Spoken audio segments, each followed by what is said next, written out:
Bapak, Ibu, saudara-saudari yang terkasih, selamat malam. Selamat berjumpa lagi dengan saya dalam renungan malam ini.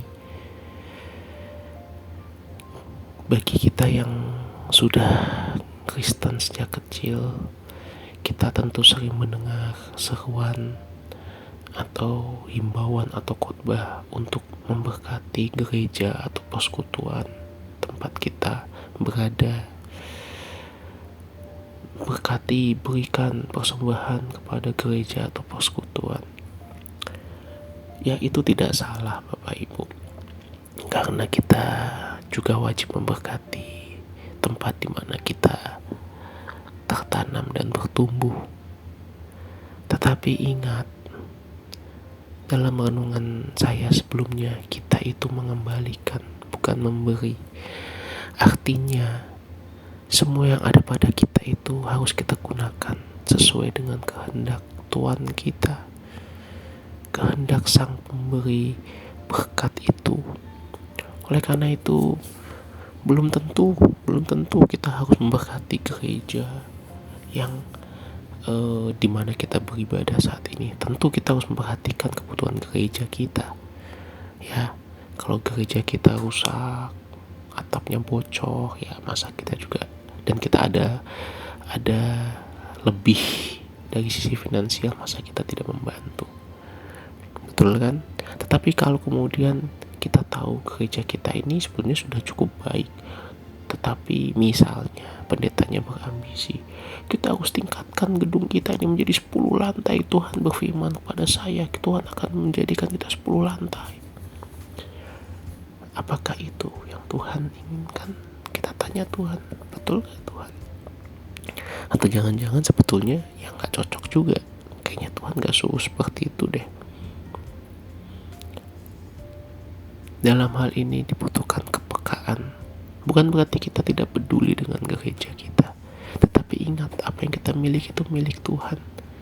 Jangan-jangan Tuhan ingin uang kita yang sekian itu sebetulnya Tuhan inginkan kita memberikan kepada yang lain, misalnya kepada jemaat yang langsung yang membutuhkan, yang mungkin yang butuh modal.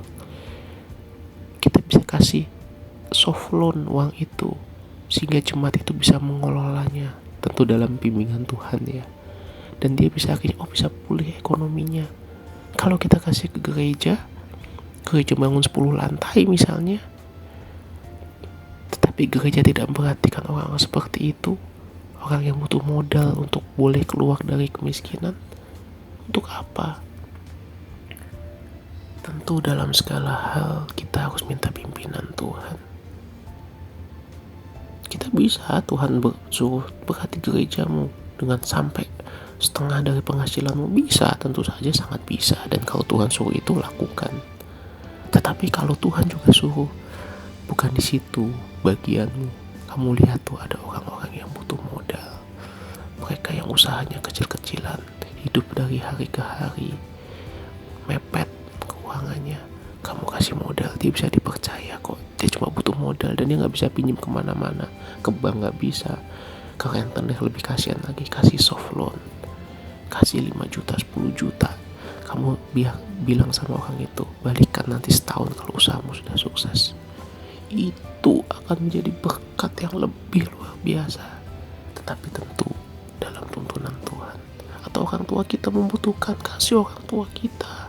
Jangan hanya ngurusin gereja tapi orang tua tidak diperhatikan. Bapak Ibu, saya tidak benci dengan gereja atau pendeta, tetapi kita harus benar di hadapan Tuhan dalam mengelola apa yang Tuhan percayakan, sehingga ketika Tuhan datang lagi dan minta pertanggungjawaban kita bisa bilang, talenta yang Tuhan berikan sudah aku kembangkan sesuai dengan keinginan Tuhan. Dan itu akan membuat kita menjadi hamba yang baik di pemandangan Allah dan Tuhan kita Yesus Kristus. Amin. Tuhan Yesus memberkati.